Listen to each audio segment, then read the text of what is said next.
एक दूसरे को, क्योंकि मुझे जैन धर्म की कोई जानकारी नहीं है, मैं पहली बार आप लोगों से मिल रहा हूँ।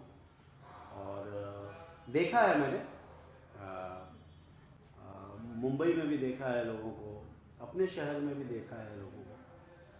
सो हम चाहेंगे कि आप थोड़ा बताएं जैन धर्म के बारे में और अपने बारे में। ऐसे जो गुरुदेव ने बताया उस टाइप का ही है कि 5 महत्वपूर्ण हमारे व्रत होते हैं। अच्छा, उस पर हमारा जीवन डिपेंड रहता है। अच्छा, जैसे ठीक है, आवाज़ के लिए आ गया मैं। अच्छा, ठीक है। सबसे पहले अहिंसा, प्राणातिपात बोलते हैं। हम किसी भी जीव की हिंसा नहीं करते, किसी जीव को मारना नहीं, ये सब। इसके अंदर हम क्या समझते हैं नॉर्मली कि जीव किसे कहते हैं? आप क्या कहेंगे, जीव किसे कहते हैं? जिसमें आत्मा हो, हाँ, मूवमेंट हो, है ना, उसी को जीव कहेंगे।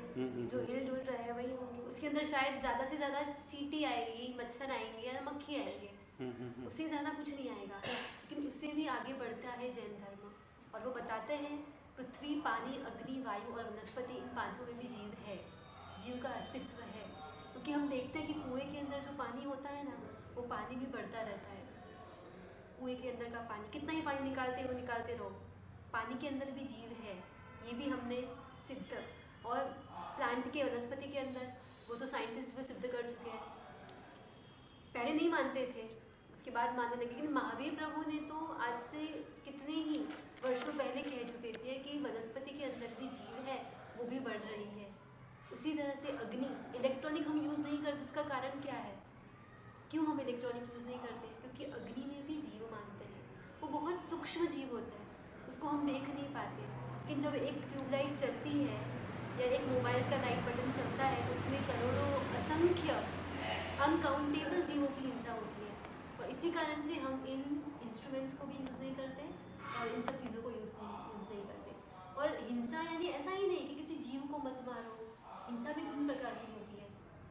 मन से हिंसा, वचन से हिंसा और काया से हिंसा। शरीर से सिर्फ किसी को एक थप्पड़ मार दी तो ये काया से हिंसा होगी। ऐसा नहीं कि किसी को जान से मारने पर ही हिंसा होती है। किसी को दुख कष्ट पहुंचाना, वो भी उसकी हिंसा है। ठीक है, तो ये काया से हिंसा हो गई। अब दूसरी हिंसा हुई वचन से हिंसा, अपशब्द बोलना, खराब बोलना।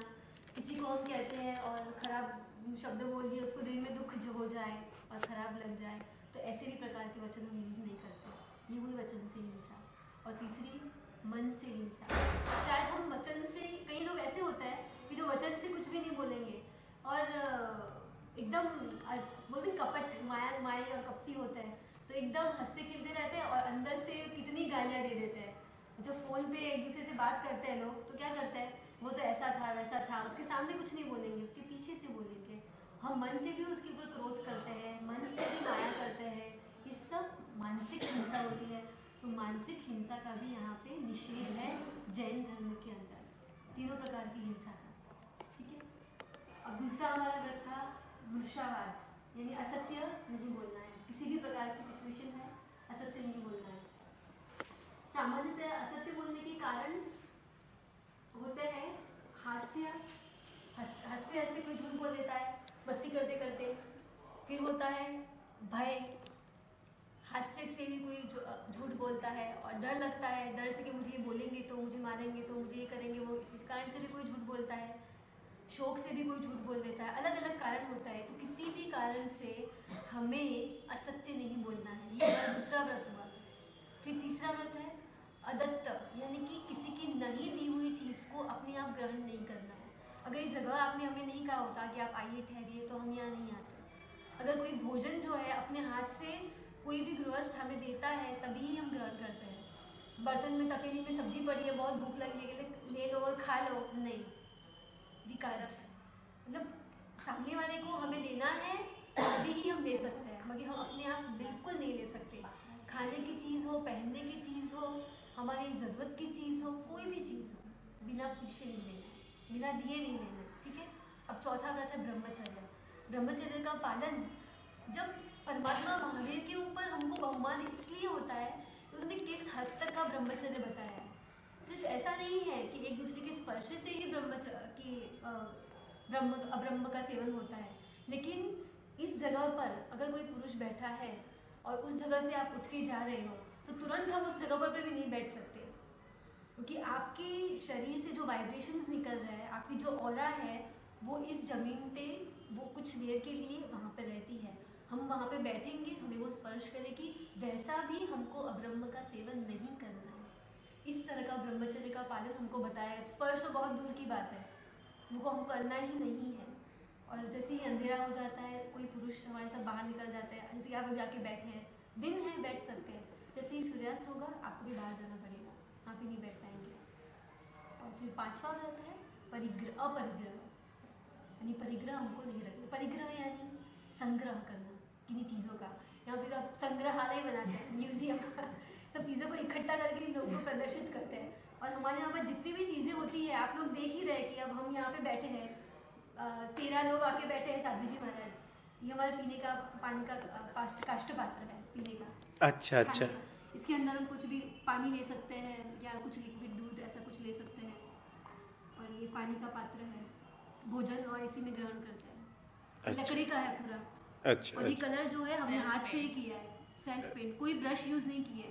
अच्छा। उंगली से ही ऐसे हम पूरा रेड कलर करते हैं, यहाँ से ब्लैक कलर। तो कैसे मोटिवेट होते हैं आप लोग अपना जीवन त्याग करने के लिए? कैसे मोटिवेट हुए? एक्चुअली क्या है, सबसे मेन तो है कि संसार पर वैराग्य आ जाना। इन सब ये मानिए, हम क्या बोलते हैं कि ये हमको सबसे पहले कि वैराग्य की तरफ कोई क्यों बढ़ेगा। सबसे पहले आपको ऐसे ही लगेगा कि नॉर्मली जब फैमिली के अंदर से हमको कुछ नहीं मिल रहा है, या माँ बाप अच्छी भली भाली फली फूली फैमिली हो, तो किसी को छोड़ के जाने का मन होगा? किसी को नहीं होगा। और सब संसार में देख ही रहे थे, लोग पढ़ाई करते हैं, डिग्री लेते हैं, डॉक्टर बनते हैं, अपनी फैमिली बनाते हैं, शादी करते हैं, विदेश जाते हैं, घूमते हैं। इसी में सबको लगता है कि यही जीवन का सार है और यही सब कुछ है। लेकिन वैराग्य की तरफ कोई कब आकर्षित होता है? उसका सिर्फ एक रीज़न है, जब ये सब चीज़ें आसार लगती है ना, कि इसमें कोई सार नहीं है, ये सब वर्थलेस है। जब ऐसा हमको अंदर से फील होता है, वही इंसान हमेशा वैराग्य की तरफ आगे बढ़ता है। तो हमको ये फील हुआ है कि सब वर्थलेस है, ये कुछ नहीं। ऐसा नहीं कि हमारे माँ बाप ने हमको तुच्छकार दिया था इसलिए फील हुआ, या हमारे पास पैसे नहीं थे इसलिए फील हुआ, या हम पढ़ नहीं पाते थे, डिग्री नहीं ले सकते थे इसलिए फील हुआ। ऐसा सब नहीं है, वो सब था हमारे पास, बहुत कुछ है। आज हमारी फैमिली भी सब बॉम्बे में रहते हैं और काफ़ी अच्छे घरों में से हम लोग हैं। फिर भी वो फील होने का कारण है हमारी ये संत, हमारी गुरुवर्या जो है, ये गुरुवर्या ने हमको ये बताया, जो सत्य ज्ञान था वो बताया। हम तो कुछ जानते नहीं थे, छोटे छोटे थे, यहाँ पे आते थे, उपास में घूमते थे, खेलते थे, मस्ती करते थे, कुछ नहीं करते थे। इन्होंने हमको बताया कि ये जो माँ बाप है, ये अपने माँ बाप है, लेकिन ऐसे तो हम, ऐसे जो संबंध है, चाचा चाची बुआ, ये हम असंख्य भाव जितने भी हमने किए हैं पूर्व जन्म में, तो हमारे दूसरे माँ बाप थे, उसके पूर्व जन्म दूसरे माँ बाप थे। तो संबंध तो हम बनाते ही चल रहे हैं, संबंधों की दुनिया से ही हम आगे बढ़ रहे हैं, और कुछ भी इस दुनिया में नहीं है। इसमें ये जो माँ साहब है, इनके साथ भी मैंने अपने पूर्व जन्मों के अंदर हर संबंध बांधे हैं। ये मेरे माँ भी बने हैं, बाप भी बने हैं, फ्रेंड भी बने हैं, कभी दुश्मन भी बने होंगे, मित्र भी बने होंगे, सब बने हैं। हर एक जीव से हमने हर एक संबंध बांधा है। तो इतना सब जब हम कर चुके हैं, तो फिर क्यों आज हम यही हैं?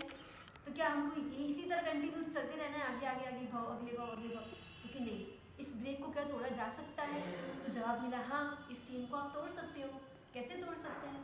तो कि आप सभी संबंधों पर से ममत्व को उठा लो, सभी जीवों को अपना मानो।